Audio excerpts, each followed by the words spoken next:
Balik lagi di podcast kita kali ini. Jadi kali ini gua ngobrol bareng sama salah satu temen gua yang namanya siapa sih namanya? Kenalin dulu aja lah. Barangkali kita salah. Ya mungkin kita emang sebelumnya udah saling kenal kan. Ya, sebelumnya udah kenal. Jadi nama saya Iqbal Rizaldi. Iqbal Rizaldi. Ya. Itu nama lengkap. Nama lengkap. Tapi biasa dipanggilnya Iqbal. orang-orang biasa manggil Iqbal. Orang-orang biasa manggil Iqbal. Kalau yang di kampus manggilnya Iqbal. Iqbal sama tetap lah. Kalau di rumah sama Iqbal. Iqbal juga. Oke. Jadi kali ini kita ngobrol bareng sama Iqbal. Iqbal ini salah satu orang yang berperan besar di kampus ya, Bal? Gimana sih, Bal? Enggak terlalu besar banget. Enggak terlalu besar banget. Tapi bisa dibilang banyak orang yang tahu Iqbal, tapi orang yang tahu Iqbalnya itu Iqbal nggak tahu ini siapa sih, gitu ya nggak sih? Terkadang memang. Terkadang ya kan? Pernah. Biasanya kalau jadi sosok di kampus itu orang-orang banyak yang tahu, tapi si sosoknya itu ini siapa sih? Ya gitu kan ya? Iya kadang emang. Sempat ngerasa nggak? Sempat pernah kan masa. Sempat. Ada yang nyapa ini siapa? Itu cuman ya senyumin aja lah. Senyumin aja. Ya. Mencoba untuk menjadi seseorang yang humble. Yang humble. Ya. Jadi Iqbal ini salah satu orang di kampus yang sekarang lagi aktif di BEM Fakultas ya, Bal? Iya, BEM Fakultas. Di BEM Fakultas. Kebetulan Iqbal ini sekarang lagi menjabat sebagai ketua BEM Fakultas Ekonomi ya, Bal? Iya. Udah berapa bulan Saya sampai sekarang? Dari bulan Januari 2020. 2020. Oh iya, 2020 Dilantik. Dilantik tuh berarti mulai menjabat. Iya, itu di bulan Januari 2020. Berarti bisa dibilang ketika dilantik itu 2 bulan langsung pandemi ya? Iya, di bulan Maret. Iya benar kan? Iya, kita baru awal jadi berarti ya? Awal oprek. Jadi, oprek langsung gitu? Itu langsung oprek langsung. Januari? Iya, oprek Februari kita sudah masuk ke pemilihan anggota internalisasi gitu kan. Yeah. Hasil penyeleksian. Bulan Maret sudah kita mulai rapat kerja lain sebagainya, tinggal pelaksanaan program kerja ya sudah. Terjadi pandemi. Langsung pandemi.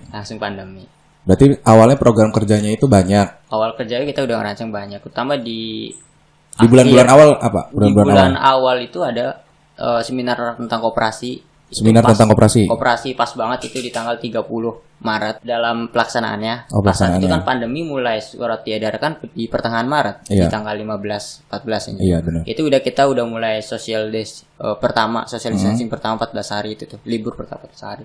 Ya udah langsung cut semua. Berarti yang sudah berjalan itu yang tadi seminar koperasi itu.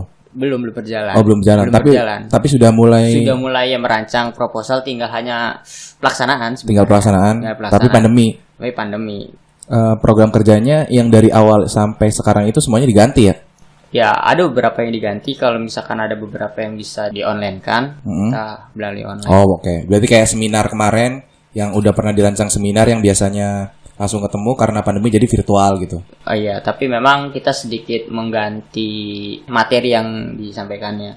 Itu juga kita lebih suka diskusi gitu kan, dibanding dengan ada webinar gitu kan. Oke. Lebih ke diskusi online-nya. Diskusi online Diskusi online itu sama pertama mahasiswa sama internal doang? Sama di luar mahasiswa umum, Fakultas Ekonomi. Jadi itu ada materinya dari ISME.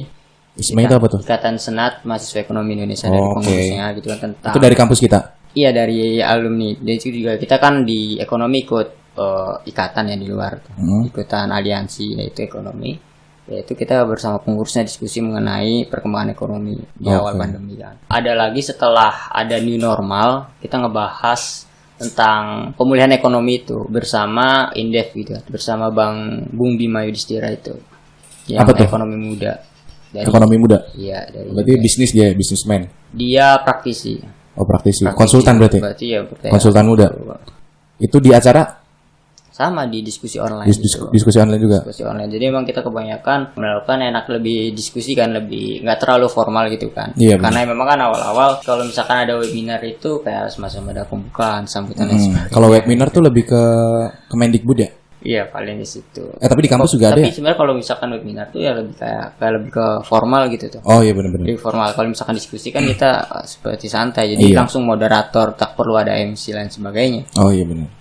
Itu di Zoom? Di Zoom. Apa di IG apa?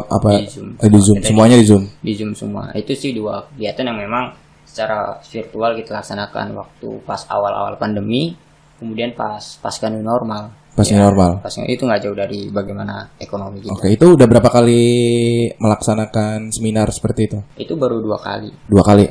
Ya bukan seminar sih bahasanya, cuma hanya diskusi online aja. Iya, oke, diskusi online. Itu baru 2 kali ya. Kalau yang sekarang, program yang pengen sekarang terdekat dari yang sekarang apa? Yang terdekat itu mengenai masih bagian dari program di literasi.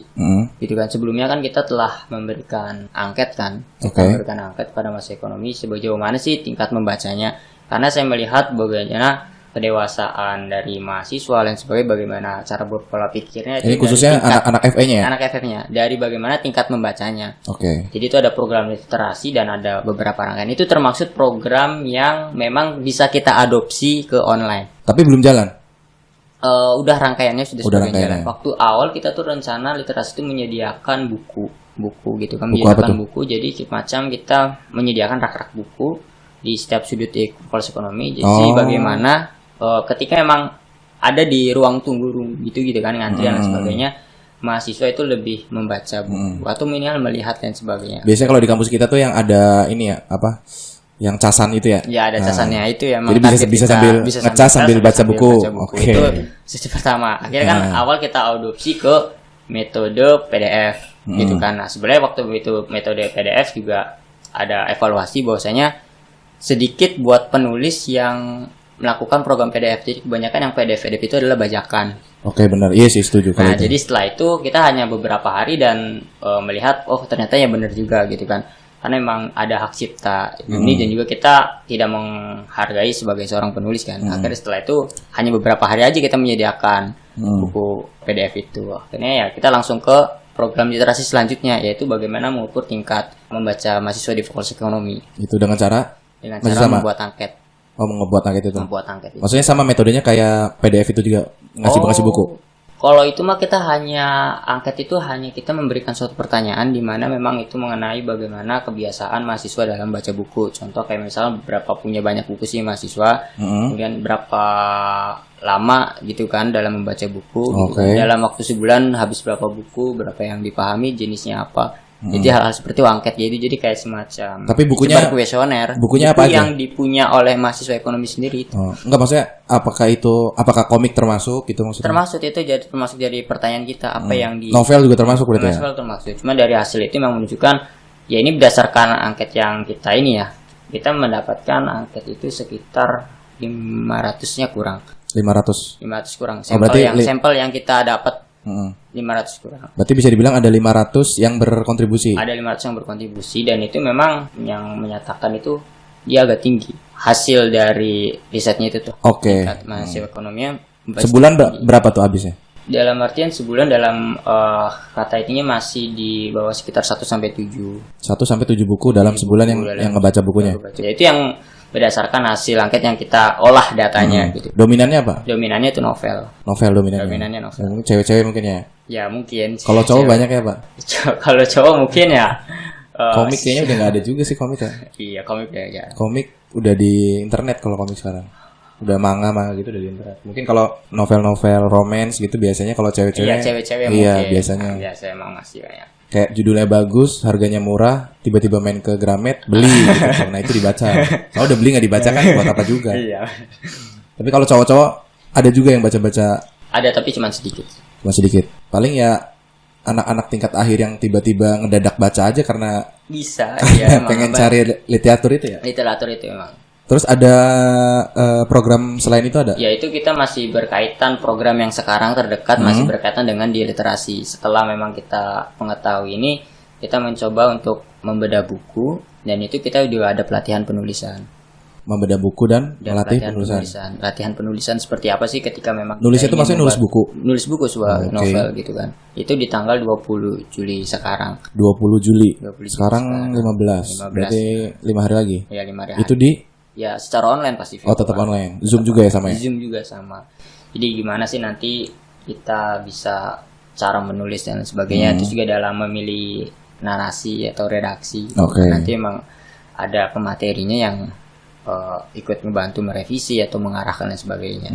Oh, berarti ini cocok buat anak-anak ekonomi khususnya? Iya. Anak-anak ekonomi yang emang suka nulis dan tulisannya itu pengen dipublish gitu ya? Iya bisa. Itu dipublishnya berbentuk buku atau Kan kalau sekarang kan publish cerita itu ada yang di webtoon, ada yang di kayak modelnya PDF gitu. Dan itu diperjualbelikan sama si pembuatnya dengan bentuk PDF juga ada. Nah, kalau yang sekarang itu Kalau itu berbentuk mah, buku. itu mah tergantung. Kadang tuh memang sudah dalam bentuknya tapi belum dicetak tuh. Kalau buku itu dicetak kalau misalkan memang sudah ada permintaan. Jadi Permintaan tergantung dari kondisi yang ngebuat- pasar. yang Jadi yang penting ini terbit saja dulu. Nah, masalah mengenai cetak atau lain sebagainya tergantung permintaan dari buku itu banyak atau tidak gitu. Jadi memang kalau misalkan dalam menulis nggak semata-mata ya langsung cetak buku, tapi tergantung melihat bagaimana ya Minatnya. ini minatnya. Tapi memang ini kan baru proses belajar kan bagaimana ini. Jadi nggak terlalu untuk ke arah komersil ini enggak. Jadi buat hanya latihan gitu. Latihan Dan cuman- juga subung mengisi waktu luang di tengah-tengah pandemi. Iya benar, daripada di rumah nulisnya cuma sekedar curhat, nanti udah ikut ini, curhatannya itu mungkin kata-katanya lebih baku lah ya. Maksudnya bisa lebih dibacanya itu lebih enak sama yang ngebacanya. Itu pematerinya dari kampus atau dari Materi dari luar. Oh, dari Itu luar. dari yang di RCTV Cirebon. Itu yang bagian Oh, ini apa? Cirebon TV. Cirebon TV ya. Oh, berarti apa itu namanya? Wartawan. Ya termaksud ya salah satu jurnalis. Jurnalis ya gitu Iya, ya. jurnalis. Dari situ ada program lagi selain itu? Ya kalau misalkan itu ya paling kebanyakan program-program yang buat internal kita saja. Sih Ada dari internal internal di BEM-nya gitu kan, bukan di mahasiswa fakultas ekonominya gitu kan. Jadi ya apa sih namanya? Kemungkinan sekarang kan emang ada program yang kita juga merencanakan ada program yang company visit untuk mahasiswa FE, terbuka untuk mahasiswa FE umum. Karena nggak mungkin kan kita melakukan perkebunan, ya kemungkinan kita melalui Zoom lagi gitu kan. Bagaimana kita bisa berinteraksi dengan para manajernya langsung, bagaimana di kalau misalkan di kita ekonomi kan ada concern di manajemen pemasaran gitu kan atau marketingnya, ya bisa berinteraksi langsung gitu. Bagaimana sama aja seperti kayak kita company visit kan langsung nih ke perusahaan menanyakan bagaimana sistematika dan sebagainya lah. Dan kalau misalkan ini dia malah di Zoom gitu kan. Berarti balik lagi ke Zoom juga ya, Zoom ke virtual juga juga. gitu kan, virtual Karena emang juga ada. kebijakannya nggak boleh berkerumun ya. Tidak. Dengar-dengar dari Fakultas Ekonomi di kampus kita sendiri, kan sekarang itu lagi jadwalnya itu kan penerimaan siswa baru. Dengar juga dari status Iqbal juga kan membuka open recruitment pemilihan ketua PKKMB, Bang. Iya, Nah, ketua PKKMB. Ya mungkin yang teman-teman nggak tahu, PKKMB itu bisa dibilang kayak MOS di sekolah ya. bisa. Nah, jadi Iqbal itu membuka umum deh, Bang. Kalau misalkan memang Apa internal BEM? Kalau misalkan memang untuk anggota yang mengisi di open itu kita dibuka untuk umum. Jadi untuk mempersilahkan mahasiswa ekonomi yang ingin ikut andil gitu kan dalam kita. Pasti kita ikutkan open recruitment. Kalau yang ketuanya ini? Kalau yang ketua pasti kita dari anak-anak di internal Ormawa. Di Gitu kan internal ada Ormawa. MFW, ada himpunan akuntansi dan ada himpunan manajemen kan. Nah jelas dalam ketua panitia dan struktural inti kepanitiaan yaitu kita dari anak-anak Ormawa karena memang dari pada basicnya udah basic gitu kan dan juga memang udah berpengalaman dari sebelumnya. Tapi untuk anggota dan sebagainya pasti kita open recruitment. Berarti kalau nyari ketuanya itu nggak jauh dari internal dari kampus FE-nya. Iya. Kalau yang buat anggota ke bawahnya itu, struktur ke bawahnya, dari Iqbal sendiri ngebuka luas untuk mahasiswa Fakultas Ekonomi yang ingin gabung juga gitu maksudnya. Itu di tanggal berapa, Bang? Ya nanti jadi kan ada tahap-tahapnya ya gitu kan. Untuk tahap sekarang kita udah menuju ke tahap calon. Jadi tuh ada bakal calon, ketua pelaksana itu ada calon kan. Dan ya sekarang emang kita lagi tahap ke uji publik dulu. Di sejauh mana memang dari calon ini bisa bercakap ataupun berkomunikasi dengan pertanyaan-pertanyaan langsung dari publik gitu kan. Oke. Gitu kan. Itu udah ada berapa calon? Calon dua. Calonnya 2. Kalau misalkan Ketua wakil itu ya? ya kita nggak ada wakil tapi ketuanya aja. Ketuanya doang. Berarti ada 2 calon ketua. Dia 2 calon. Itu dari mana? Itu dari Ormawa. Ya maksudnya dari anak akuntansi kah? Iya, jadi kita tuh kalau misalkan ini setiap Ormawa delegasikan 1. Oh gitu. Ya, satu Awalnya jadi delegasi kan dulu. Ada delegasikan, jadi kan ada 3 orang kan. 3 orang itu adalah sebagai bakal calon. Kemudian kita eliminasi 1 sebagai calon. Oke. Ibaratnya sekarang tuh seleksi tahap akhirnya. Tahap akhir. Tinggal 2 ini, tinggal di tadi apa di publik itu ya? Uji publik. Uji publik itu siapa yang lebih kompeten dipilih 1 dan itu bakal menjadi ketua PKKMB-nya. Iya, Itu terakhir kapan pengumuman si ketuanya ini? ya nanti di akhir tanggal setelah uji publik itu. Jadi uji publik kita melihat bagaimana kompetensi dia dari pertanyaan-pertanyaan yang dari publik itu kan. Biasanya kan pertanyaan dari publik kan random gitu kan. Iyalah, udah pasti itu udah aneh-aneh tahu pasti. menyikapinya ataupun memang bahasa menjawabnya dan sebagainya dari konsepsi, visi ataupun dari teknis konsepan acara. Baru setelah itu kita para ketua Ormawa mereview bersama nah yang lebih baik, dan itu yang kita pilih. Ya kemungkinan pada tanggal 17 itu udah bisa diumumkan dan itu udah bisa langsung ngebentuk kepanitiaan. Iya bulan ini. 17 bulan ini. 17 bulan ini. Becep 2 hari lagi berarti ya. Ya, memang sebenarnya di bulan-bulan Juli ini yang berarti buat teman-teman FE di kampus, kalau yang emang dengar podcast ini barangkali emang pengen gabung di kepanitiaan PKKMB Bel ya? Iya. PKKMB kan udah jelas virtual ya, semua Udah jelas mekanismenya virtual. sudah jelas virtual. Jadi nanti nggak usah nanya lagi PKKMB di FE kayak gimana, tuh nggak usah nanya-nanya lagi, itu udah pasti jelas virtual. Jadi kalau nanya kayak gitu nggak dijawab, salah sendiri, nanyanya aneh. Ya.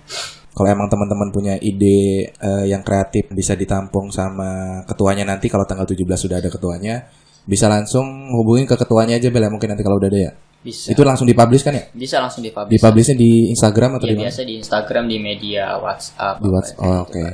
Ya paling di Instagram lah yang biasa orang pakai. Paling di Instagram langsung aja. Ada kayak kontak person gitu ya nggak sih? Biasanya langsung kontak personnya di media kita sendiri. Oh, Ada langsung ya? departemen media kreatif. Kalau nanya-nanya masalah kayak pendaftaran gitu-gitu mah ke BEM juga nggak masalah ya? Nggak itu kan? masalah. Nggak masalah. Berarti nanti bisa langsung ke BEM-nya. Jadi yang nggak tahu juga, buat teman-teman ekonomi yang nggak tahu, Iqbal ini adalah ketua BEM-nya. Jadi jangan sampai nggak tahu kalau ketua BEM FE itu ternyata ada. Jadi jangan bilang ketua BEM FE itu orangnya nggak ada, ternyata masih ada ya. Karena banyak orang-orang yang nggak tahu ketua BEM FE itu siapa. Karena kan Iqbal juga kan perawakannya kecil. Takutnya nanti kalau ngumpul-ngumpul nggak kelihatan gitu loh Bang. Iya. Itu kita ngebahas masalah rekrutmen di PKKMB. Nah berarti nanti mahasiswa baru yang anak-anak FE itu kalau emang pengen lebih tahu tentang FE, bisa langsung ke BEM juga nggak? Bisa langsung aja ke Instagram. Langsung ke BEM? Apa langsung ke yang ketua itu? Kayaknya langsung ke BEM aja lebih enak ya? Mungkin nanti kalau misalkan yang ke BEM bisa kita arahin ke ketuanya iya, gitu. Barangkali emang masih belum tahu gitu. Soalnya banyak kan mahasiswa yang baru yang nanya-nanya dianya FE tapi nanyanya ke bukan FE itu, jadi pusing tuh, ya kan? Ada kejadian. Ada nanyanya pengen berharap kuliah di kampus 1 tapi dianya ngambilnya bukan fakultas di kampus 1. Jadi pas udah jamnya kuliah, kok saya kuliah bukan di kampus 1 ya kan? Kenapa jadi saya kuliahnya di sini? Nah, itu makanya cari tahu dulu. Jadi sebenarnya kuliah tuh bukan pengen nyari fakultas tapi pengen nyari kampusnya. Iya, kampusnya. Pengen di Pemuda tapi taunya di Bima. Kan pusing. Tapi nggak apa-apa kalau masuknya ke dokteran mah, barangkali nanti jadi dokter juga ya kan. Bisa. Nah terus ini banyak teman-teman fakultas ekonomi terutama yang sekarang bukan menanyakan, mungkin lebih kaget ke mekanisme sekarang karena sekarang sedang pandemi COVID. Dia banyak yang bertanya kalau mekanisme masalah KKN itu kan online. Dari kampus sudah memberi kebijakan 6 ya temanya. Berapa sih tadi itu? Ada 7 tema. Itu sudah ditentukan. Sudah ditentukan. Apa aja tuh? Kalau misalkan di fakultas ekonomi ya, gitu kan ada macam tema gitu kan. Kalau di fakultas ekonomi sekarang memang tujuan dari KKN itu sesuai dengan disiplin ilmunya masing-masing. Oke. Di ekonomi kan ada jurusan akuntansi dan manajemen gitu kan. Dan juga itu ada 2 tema dan itu memang sudah ditentukan dan nggak boleh milih gitu kan. Jadi memang udah ditentukan. Kalau manajemen itu kayak lebih ke membangun kewirausahaan atau membangun UMKM yang terkena dampak pandemi ya. Contoh kayak manajemennya seperti apa yang dirubah gitu kan. Nah kalau misalkan akuntansi mungkin dalam keuangan, laporan keuangannya. Tapi memang kalau akuntansi mah lebih ke BUMDes, Badan Usaha Milik Desa. Karena memang kita kan KKN di desa masing-masing gitu kan. Jadi memang kalau misalkan dari manajemen itu bisa ke para UMKM, kalau misalkan jurusan akuntansi itu ke BUMDes. Oke, kalau tadi berbicara KKN itu di desa masing-masing ya. Nah, kalau ada yang teman-teman yang bukan rumahnya di desa nih gimana, Bang? Ya, otomatis di kelurahan. Berarti masuknya misalnya nih, ada anak ekonomi yang domisili, berarti kita berbicara domisili ya? Domisili. Domisilinya itu misalnya di Depok misalnya. Karena emang dia orang Depok, domisilinya Depok, tapi kuliahnya misalnya di Sagati gitu. Nah, berarti kan dia termasuk orang yang domisilinya di Depok. Nah, itu gimana? Ya kalau misalkan ini mah tergantung menyesuaikan tempat dia tinggal aja gitu kan. Berarti di Depok itu berarti? Ya berarti di Depok itu. Kalau misalkan memang dia tinggal ya hidupnya bukan di Depok tapi masih daerah lain, itu juga bisa di tempat dia tinggal gitu. Jadi memang menyesuaikan, tidak menyesuaikan menurut KTP tidak, tapi memang berdasarkan memang tinggalnya saja gitu kan. Tapi kalau misalkan biasanya kan kalau misalkan pandemi kayak gini ya, yang memang pasti pulang ke daerah masing-masing. Iya.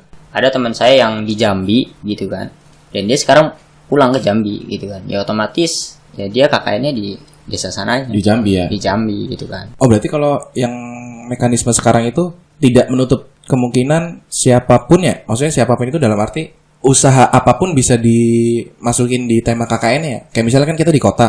Di kota kan bisa dibilang tidak ada yang orang-orang yang bisa dibilang tertinggal ya. Tertinggal itu dalam arti entah pemikirannya atau entah peralatan-peralatan di lingkungannya. Kalau kita waktu KKN dulu ya, karena emang langsung turun ke desa dan emang turun ke desa yang tertinggal, kita banyak sekali yang namanya bikin agenda kerja. Kayak contohnya bikin bak sampah lah atau apalah. Nah itu tuh gagasan-gagasan itu tuh bisa langsung terrealisasi gitu. Maksudnya orang-orang situ tuh bisa langsung menerima.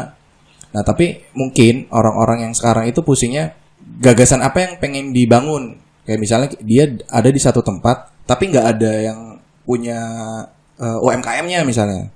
Kan kita kan orang manajemen kan tadi ngebangun UMKM ya. Nah, tapi kalau dia tinggal di situ tidak ada UMKM-nya. Nah, dia nanti ngambil temanya gimana tuh? Ya, maksudnya jenis UMKM itu kan banyak ya. Ya berarti kalau misalkan memang pasti di setiap desa ada pelaku ekonomi. Ada. Baik itu bentuk grosir juga termasuk UMKM gitu kan. Apa yang sebagainya, mungkin ke arah hal-hal yang situ gitu kan. Jadi memang kalau misalkan konsep yang sekarang itu bisa dibilang pasti berbeda. Kita tidak membuat program lain sebagainya gitu kan, tapi program ini sudah ditentukan, tinggal bagaimana kita menerapkan gitu kan. Jadi kalau misalkan yang memang kita nggak perlu repot-repot bikin program kayak tadi yang gitu biasa kan. yang sudah kemarin dilaluin itu ya. Nah, bahkan sebenarnya pernyataan langsung dari kepala LPM itu bahwasanya KKN sekarang justru lebih mudah gitu. Iya, kalau menurut saya juga lebih mudah sih. Ya, lebih mudah gitu kan di tengah pandemi seperti ini gitu kan.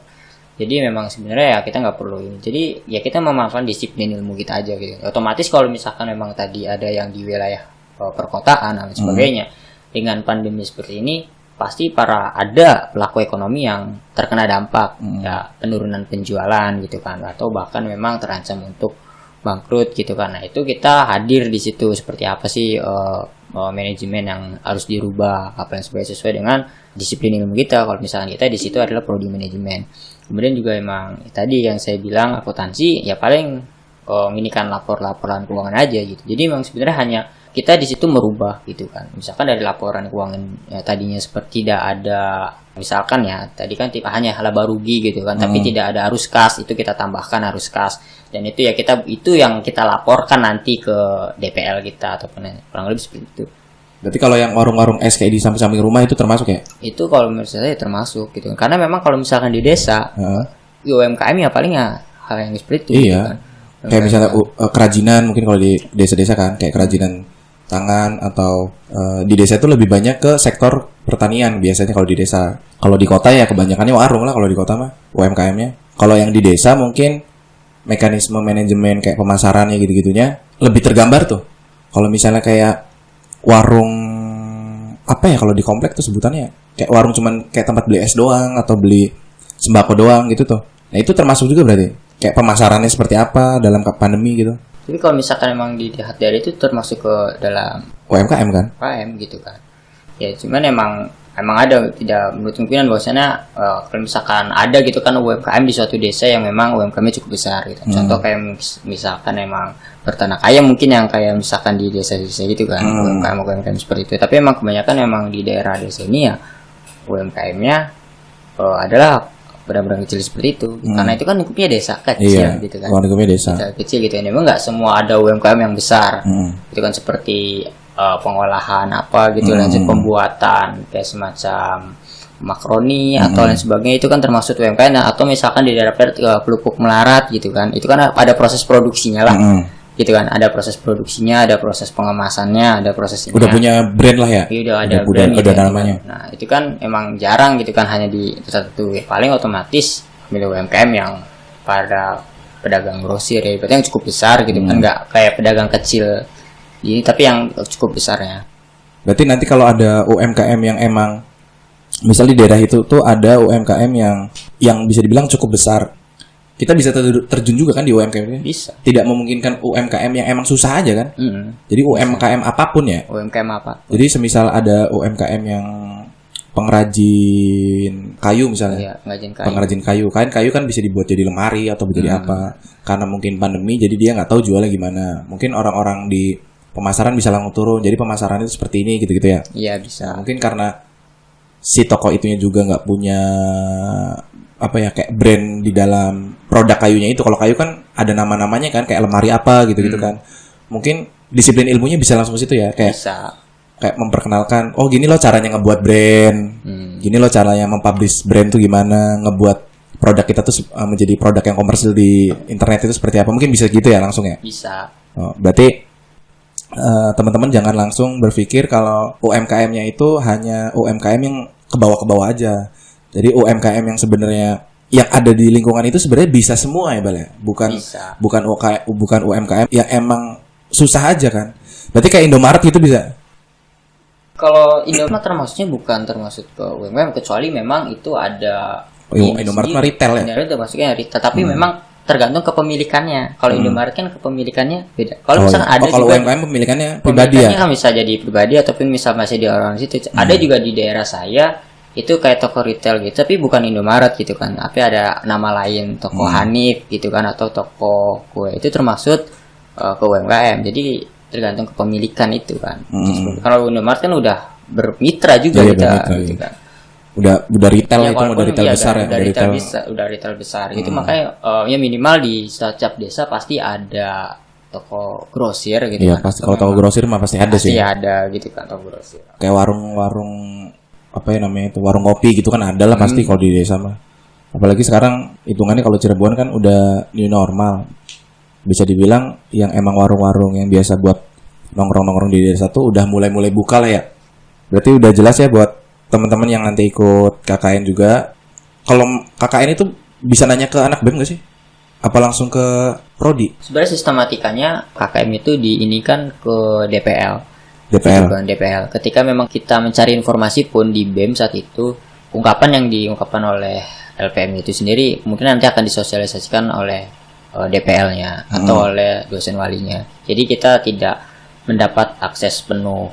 Kalau misalkan itu kan pasti ada pedomannya kan. Iya.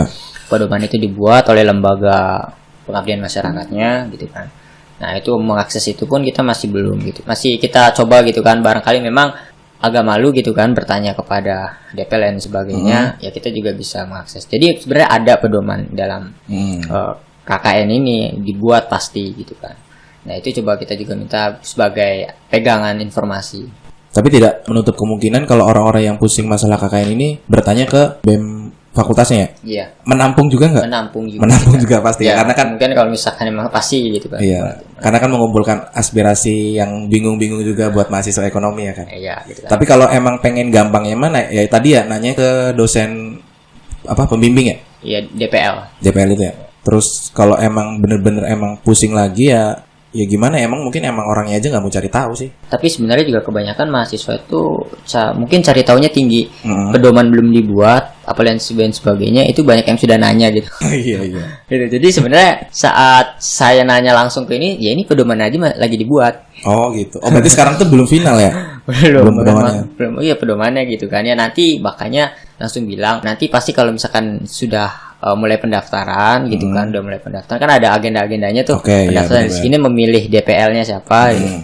Ya mungkin itu bisa diarahkan langsung oleh DPL-nya. Oh iya benar. Oh berarti sekarang tuh hitungannya masih terburu-buru ya? Iya, masih terburu-buru. Emang mungkin kaget juga ya. KKN-nya online gitu. Jadi pengen cepet-cepet tahu mekanismenya gimana gitu kan. Padahal emang sebenarnya itu mekanisme pedoman sebagainya masih proses pembuatan. Iya, ibaratnya masih belum matang untuk disebar gitu. ya. Ya karena juga kan DPL aja ini belum pemilihan kita.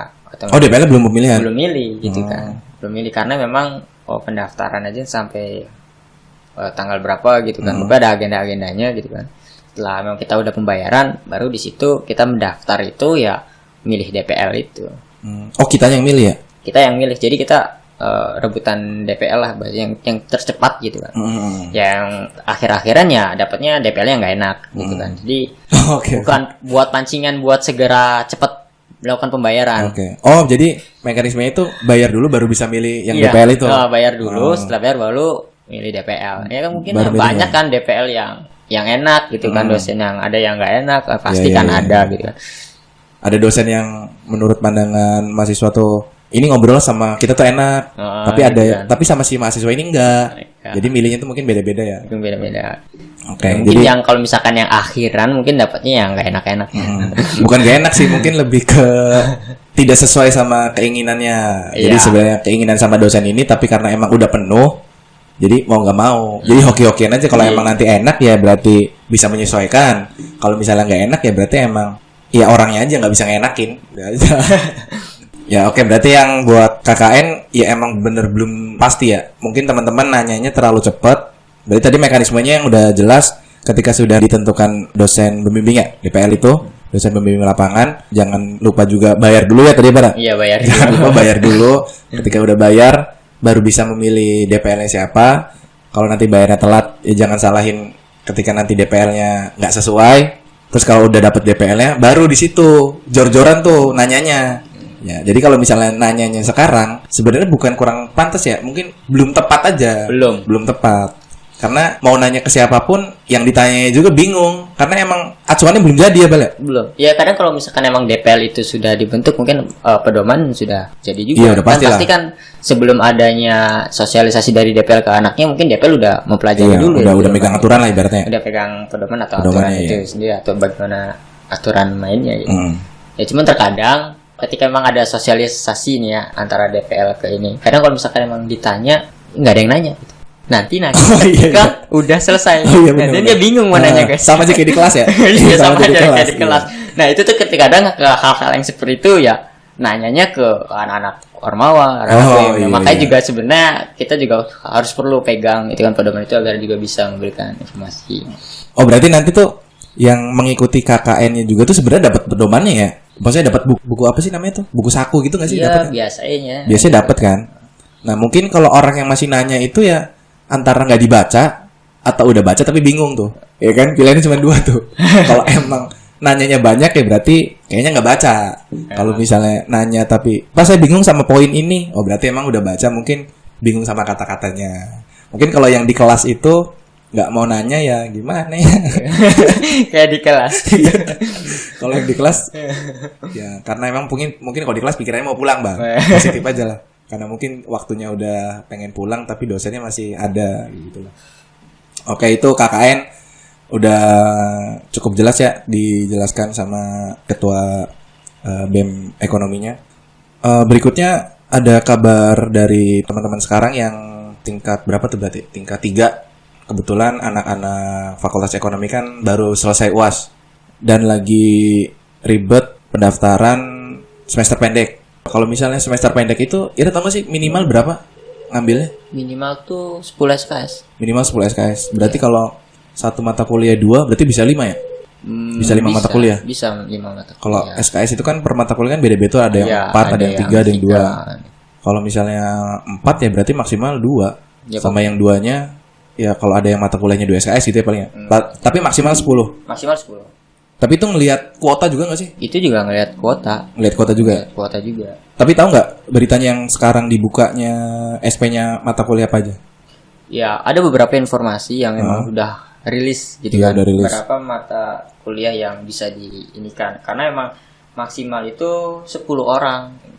10 orang apa nih? Yang permintaan dari untuk SP-nya itu. Oh ya. Jadi satu mata kuliah itu bisa terjalan SP-nya itu ketika ada 10 yang melakukan SP-nya. Iya, yang melakukan permintaannya. Kalau misalkan memang tidak ada, ya tidak bisa di SP-kan. Gitu. Oh, berarti minimal 10. Jadi memang sebenarnya ada proses pendataan, kemudian ada proses pendaftaran juga. Nah, itu bisa daftar online-nya di mana? Ya, itu daftar online-nya secara online juga, paling menyediakan form dari. Oh, ya biasanya nyediain form. Kampusnya sendiri nyediain kayak link gitu ya? Kayak link terus nanti ngisi-ngisi apa-apa gitu ya.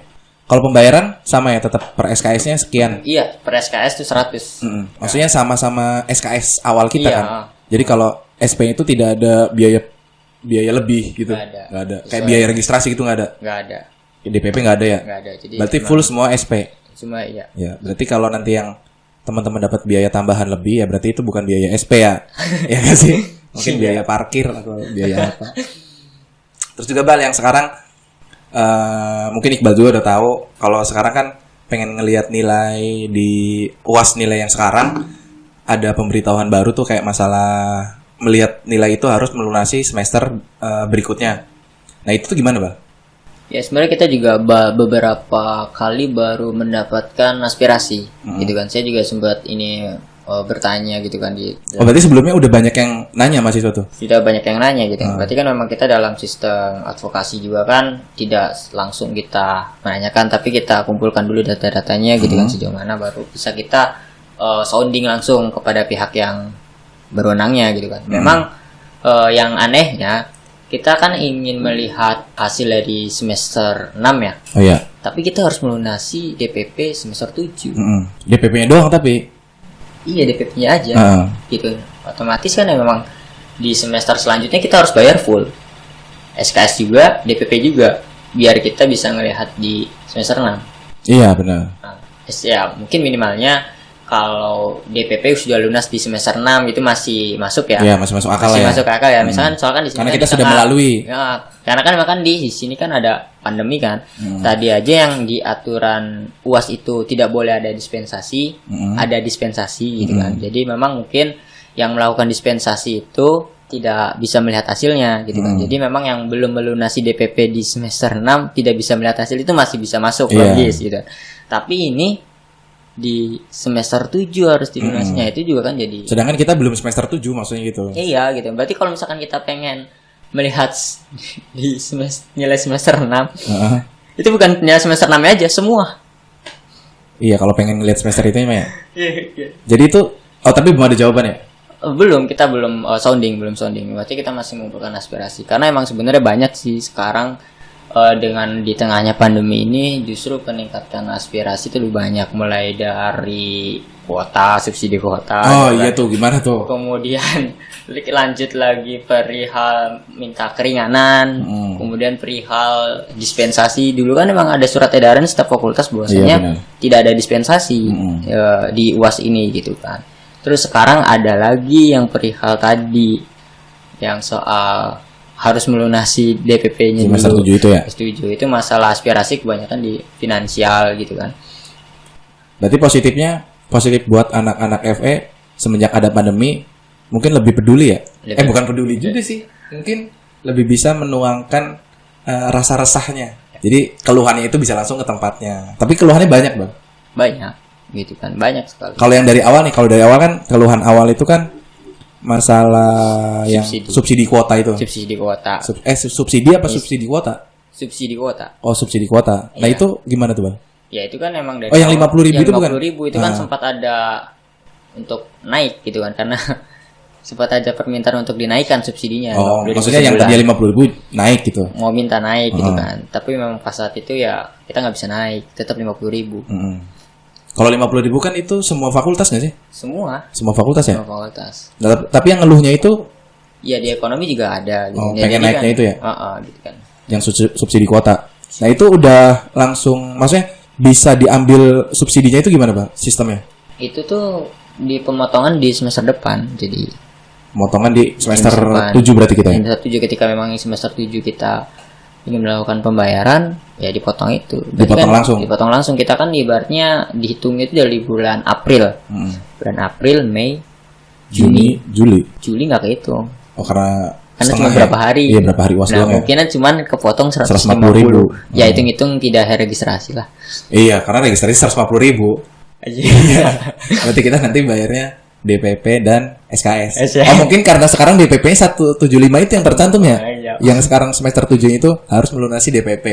Berarti nanti pas kita UTS harus melunasi SKS. Jadi pas UAS nanti udah gak bayaran. Iya kan? Iya. Oh mungkin itu teknik biar cepet aja mungkin. Tapi kalau emang nanti nggak bayar DPP-nya cepet-cepet dari sekarang, apa nanti masih bisa kuliah ya Bang? Kalau yang dulu-dulu bayar DPP-nya itu nanti pas UTS juga bisa. Iya. Nah kalau sekarang kan kayak udah ada simbol-simbol gitu tuh. Jadi bayar SKS dulu kalau mau tahu nilai. Nah, tapi nanti kita pas semester dulu nih bisa langsung kuliah lagi nggak? Ya. Tapi dengan catatan kita belum bayar DPP itu.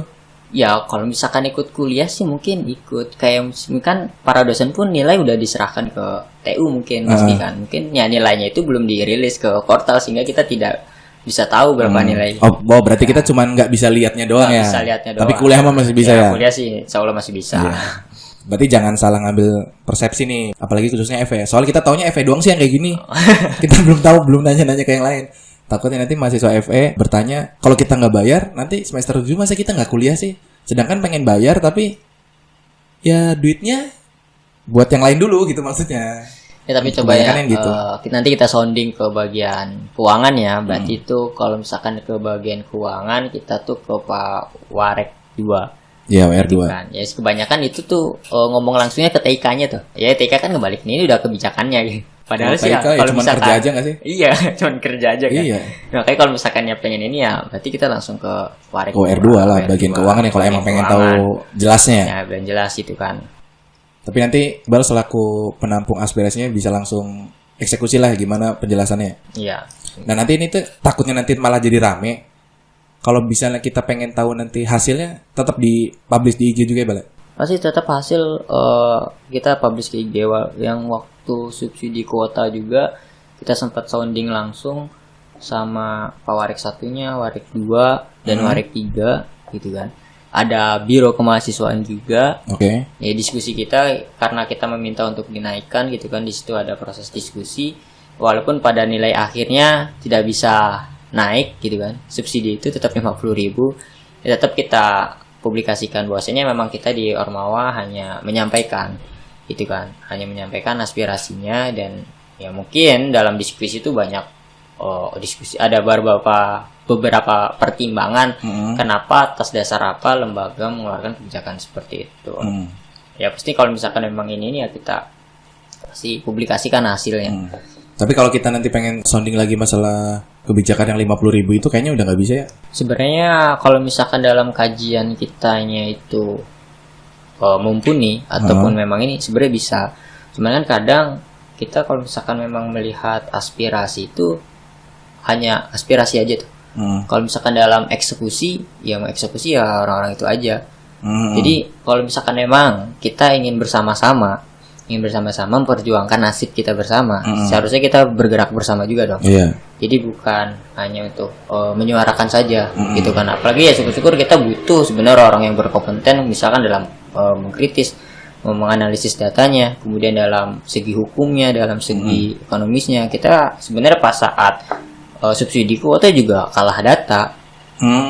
Kalah data. Jadi sekarang kan emang mainnya data. Kita punya data, lembaga juga ya kita adu data gitu kan. Nah, setelah adu data ya data kita kalah otomatis ya kita tidak bisa lanjut. Tapi kalau misalkan mah untuk data ya data itu ya bisa kita olah lagi, bisa kita kumpulkan lagi yang lebih detail, yang lebih tingkat akurasinya valid, iya, lebih pas lah ya. Lebih pas gitu kan. Sebenarnya bisa, cuman ingin ditindaklanjutin lagi masalah subsidi kuota yaitu sampai sekarang jadi ngegantung.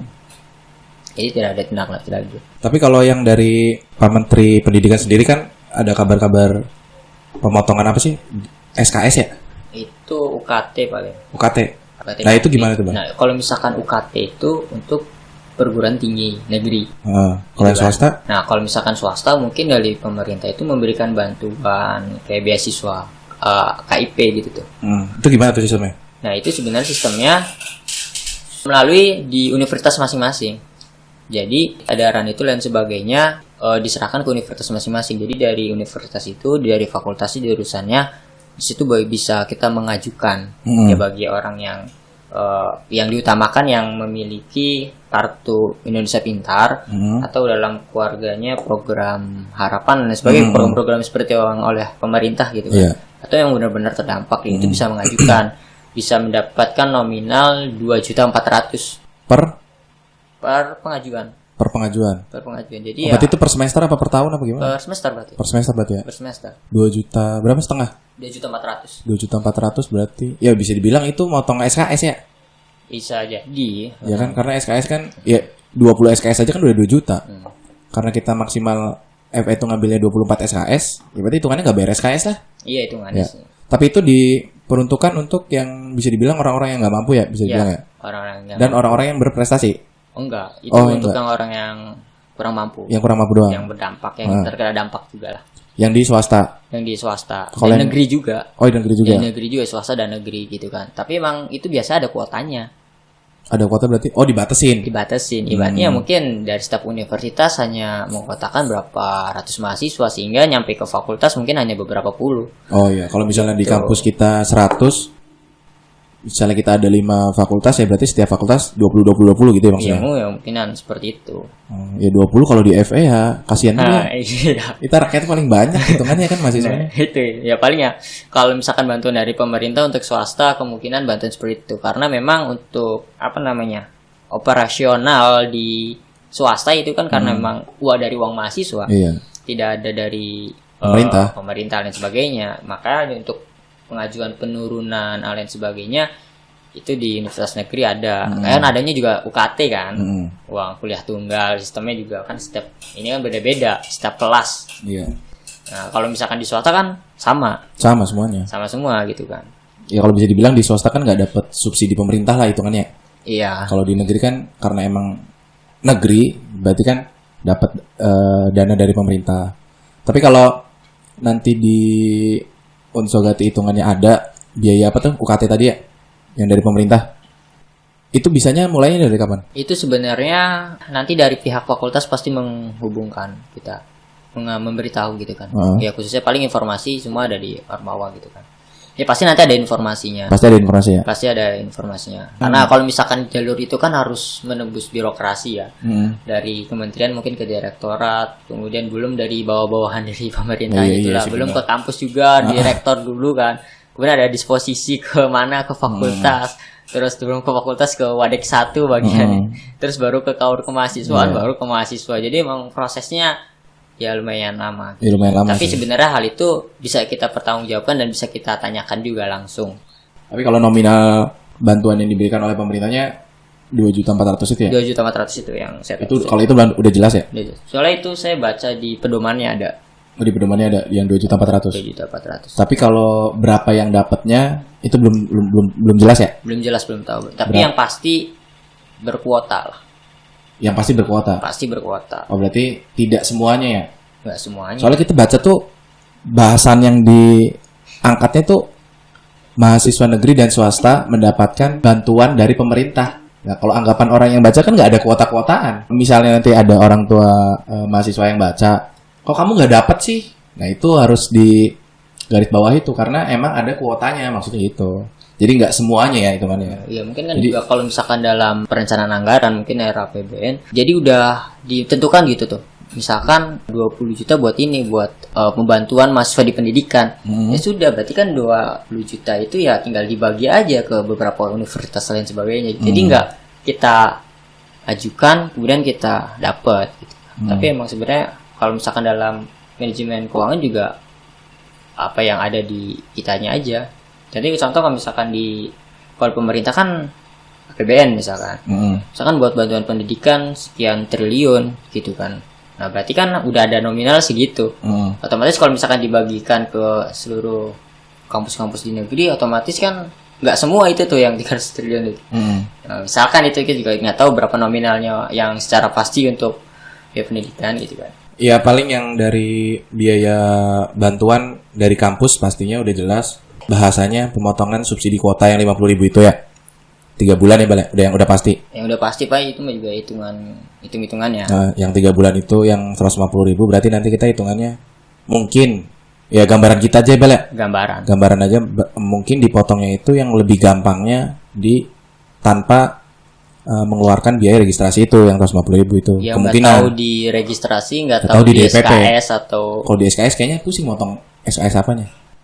Mungkin biaya total SKS-nya ya? biaya total SKS-nya mungkin. Biaya total SKS-nya. Yang jelas udah pasti dipotong 50.000 itu lah. 150.000 itu ya? Iya, hitungnya. Karena kalau emang kita berpikir luas lagi, karena emang swasta itu tidak dapat sokongan dana dari pemerintah, dengan adanya bantuan dana 50.000 itu harusnya bisa berpikir bersih tuh. Iya. Oh, kampus kita masih peduli sama kita nih gitu. Makanya juga nama UGJ juga swadayanya nggak dihilangin. Bener-bener menswadayakan mahasiswa ya. Ya kan mahasiswa ya kan. Jadi kan Swagati S Iya. S-nya itu kan swadaya gitu. Sekarang itu UGJ bukan Universitas Gunung Jati. Iya. Tapi swadaya tetap ada, Universitas Swadaya tetap Swadaya ada. Gunung Jati. Kalau 50.000 3 kali 150.000 per orang aja. Kalau kita ngelihat FE aja kayaknya satu angkatan aja udah banyak uangnya ya kan. Iya, gitu kan. Gimana berapa angkatan terus ditambah sama fakultas-fakultas lain. Tapi itu kedokteran pun sama ya? 150.000 juga ya? Sama. Ya kalau saya kedokteran mah kayaknya 50.000 ya gimana emang? Tapi ya namanya kebijakan ya mau gimana ya? Iya, kebijakan. Ya mungkin kalau dari kita sendiri mah ya cukup lah kita pengen kepo-kepo masalah fakultas ekonominya gitu. Cuman dari Iqbal sendiri ada nggak berita yang terupdate untuk teman-teman anak-anak FE? Ya kalau misalkan untuk berita soal informasi Ya, informasi dan yang sebagainya lebih tepatnya. mungkin terakhir itu mengenai kita cari tahu mengenai sidang gitu kan. Mengenai sidang. Jadi memang dari sidang tingkat 4 itu dan sebagainya karena memang ada beberapa kendala mungkin ya dalam Sidang skripsi maksudnya? sidang skripsi maksudnya dalam memenuhi persyaratan kan harus ada persyaratan gitu kan. Salah satunya memang disoroti itu adalah mengenai TOEFL gitu kan. Banyak yang memang kalau di FE itu sidang itu harus kuota gitu kan. Harus memenuhi kuota, ada kuotanya. Gitu kan. Jadi memang ada beberapa ya pembukaan sidang ini ya setiap minggu gitu kan. Oh, pembukaan sidang setiap minggu. Setiap minggu karena memang waktu hari Selasa jadi yang sidang hanya prodi akuntansi. Itu kan belum ada informasi. Tapi kuotanya cukup. Kuotanya maksudnya ya cukup gitu kan. Kuotanya cukup. Jadi kalau misalkan kuotanya udah cukup baru diadakan sidang. Oke, paham. Gitu. Kuotanya Sidang. pas baru sidang. Baru sidang. Jadi kan kalau misalkan agenda kemarin kan hari ini memang nggak ada kendala ya, mungkin kalau misalkan biasa kan nggak ada kendala. Jadi ketika memang sudah daftar semua ya langsung sidang semua secara serentak gitu. Berapa hari gitu kan. Kemudian yudisiumnya bareng-bareng. Tapi kalau yudisium itu tetap online ya? Yudisium online kan. Kalau nanti wisuda Wisuda ya belum ada gambaran. mungkin online juga Mas. Kemungkinan besar online ya? Kemudian online juga karena memang waktu saya ngelihat dari pernyataan sikap UGJ para ininya ya dengan berbicara pernyataan itu kesehatan mahasiswa dan dosen itu yang paling diutamakan. Ya mau bahasanya sehat. Iya udah pasti virtual sih itu mah. Kalau bahasanya kayak gitu. Kayak kesehatan dalam artian berapa orang pun ya itu termasuk kerumunan gitu dan sebagainya. Berarti yang kabar terakhir itu masalah sidang itu ya? Masalah sidang itu ya itu sama yang syarat TOEFL itu. Ya, soal kalau syarat TOEFL itu gimana? Ya TOEFL itu kan sebenarnya sudah bisa dilakukan secara online. Jadi kan TOEFL itu sebenarnya dari UPT bahasanya belum menyediakan TOEFL gitu kan. Belum menyediakan TOEFL. Sedangkan kalau misalkan di ekonomi itu harus persyaratan TOEFL kan. Nah, ketika memang dibuka persyaratan ya mahasiswa ekonomi kan kalau TOEFL dulu lumayan mahal juga gitu kan. Kalau ngambil TOEFL-nya itu bukan di kampus ya? Bukan di kampus gitu kan. Nah, makanya baru ada sekarang TOEFL di secara online gitu. Jadi sekarang udah dibuka ya? Sekarang udah dibuka. Tapi itu yang mengikutinya itu hanya tingkat akhir yang mau skripsi doang apa yang lain boleh? Sebenarnya kalau misalkan itu kayak misalnya tingkat 2 nih pengen tes TOEFL nih. Boleh aja, cuma boleh tergantung keperluannya untuk apa gitu. Tapi nanti misalnya nih, tingkat 2 keperluannya buat sidang karena tingkat 2 tahu kalau sidang nanti pakai TOEFL. Kan ada batasnya kalau TOEFL berapa tahun tahun iya, gitu. ada ininya masa aktif lah ibaratnya. Masa aktif lah gitu. Itu biasa berapa sih sebulan paling ya? Pas tahun. Sekitar 1 tahun 2 tahun. Setahun 2 tahun ya. Iya. Kalau nanti diperpanjang ya tes lagi hitungannya kayak SIM aja ya. Iya. Oh, berarti nanti yang semester 2 ya nggak usah bikin TOEFL dulu lah. Ya mungkin Iqbal lah yang pengen KKN berarti ya cocoknya ya? Iya bisa jadi. Yang pengen TOEFL. Kalau Ya, kalau juga, emang pengen mempersiapkan nanti biar nggak dadakan tuh maksudnya. Ya tapi juga TOEFL kenapa emang di tingkat akhir juga bisa berlaku di kerja juga mungkin. Oh iya ke benar. situ. Barangkali kerjanya juga ada syarat untuk melihatkan sertifikat TOEFL-nya. Sertifikat itu kan lumayan buat. Lumayan lah nggak usah tes TOEFL lagi lah ibaratnya. Iya. Kalau di kampus kita berapa, Pak? Tes TOEFL? Itu 75.000. 75.000 per orang ya? 75.000 per orang. Satu kali tes. Satu kali tes. Apa 75.000 itu kalau gagal nanti tes berikutnya udah nggak usah bayar? Bayar lagi tetap Oh, berarti sekali tes ya? sekali tes. Berapa kali sih biasanya? 3 ya kalau nggak salah? 3 kali. Walaupun 3 kali kalau di IGJ walaupun 3 kali udah gagal, walaupun gagal itu tetap bisa ikut Sidang. sidang gitu. Bukan tetap sidang sih, mungkin bisa dipertimbangkan. Bisa ya. dipertimbangkan. Kalau misalnya yang di lain 200 mah nyampe ya? Nyampe. Tes TOEFL tuh. Dan itu juga belum tentu lulus. Iya, belum tentu lulus sih. Kalau misalnya sekali lulus, yakin ya udah yang lain juga nggak apa-apa lah. Mungkin sertifikatnya itu lebih berbobot lah, ya nggak apa-apa. Tapi selagi di kampus menyediakan dan murah dan udah bisa dipastikan ketika 3 kali itu dinyatakan bisa ikut sidang, ya di kampus sih kalau saya mah. Atau juga kalau kampus kan ekonomi kan udah akreditasinya A ya. Jadi ya Prodi manajemennya. oh iya manajemen dong ya. Tapi kalau ekonomi belum ya? Ya kemudian kalau misalkan 2 program studi itu A semua, otomatis fakultas Iya, ekonomi otomatis A. A ya. Tapi kemungkinan A enggak? Iya, masih ada harapan. Masih ada harapan. Tapi kalau nggak salah, kalau denger-denger tuh akreditasi kampus tuh Agustus kalau nggak salah. Kalau nggak salah. Ya, setiap itu. Tapi gedungnya belum jadi juga sih. Ya B juga nggak masalah sih sekitar mah. Sogati B tuh udah bagus sih. Tapi kalau misalnya A, ya kita seneng kalau misalnya A. Jadi bisa, seenggaknya kita S1-nya tuh bisa daftar ke BUMN lah. BUMN kan A, sebenarnya tuh kudu A, kenapa harus A gitu tuh. Ya kan? Sedangkan SDM di Sogati kan pinter-pinter ya. Kenapa harus A, cuma gara-gara sertifikat doang. Ya udah cukup lah Bang. Itu kabar berita terbarunya masalah sidang ya? Itu berita terbarunya dan sebagainya. Ya mungkin yang lainnya sih masih kita olah informasinya seperti yang tadi soal dia harus melunasi di semester 7 itu. Iya, melunasi. Masih kita olah datanya. Masih kita olah. Nanti kalau emang ada keputusan finalnya bisa dilihat di Instagram BEM Ekonomi biasa ya? Iya biasa. Ya kalau yang belum tahu, Bal, BEM Ekonomi apa IG-nya? BEM FEUGJ. BEM FEUGJ ya? Official biasa. BEM FEUGJ official. Iya. Yang pasti logonya Unsogati ya? FE Unsogati. Logonya tuh kabinet kita. Oh, kabinet. Iya. Ya, jadi jangan salah. Kalau nanti nyari namanya sama tapi logonya beda, ya itu bukan tuh. Jadi nggak usah coba-coba nanya ke situ. Takutnya nanti kampus lain ya kan. Paling lebih aktifnya di situ ya. Lebih aktivis. Ya barangkali mau nanya langsung aja ke Iqbal, ada admin gitunya nggak sih? Ada. Ada kan ya. Berarti nggak langsung Iqbal yang jawab kan? Enggak. Capek juga Bal. Harus menjawab semua keluhan. Ya udah Bal, cukup gitu aja untuk ngobrol kita kali ini. Mungkin nanti kalau emang ada suatu pembahasan lagi kita bisa ngobrol bareng lagi ya Bal ya. Bisa. Ya. Makasih juga udah meluangkan waktunya di saat pandemi untuk ngobrol-ngobrol bareng juga. Barangkali obrolan kita bisa ngejawab pertanyaan-pertanyaan yang khususnya anak-anak FE yang bertanya masalah tadi yang sudah dibahas. Dan kalau emang masih nanti pusing untuk bertanya, bisa langsung ke Iqbal selaku penampung aspirasi. Ya Bal ya? Ya kita bukan ngebebani nih Bal ya, emang bersedia aja kan Bal? Iya memang itu menjadi tanggung jawab. Iya benar-benar. Terima kasih yang sudah mendengarkan podcast kita sampai akhir. Ada kata-kata terakhir nggak Bal?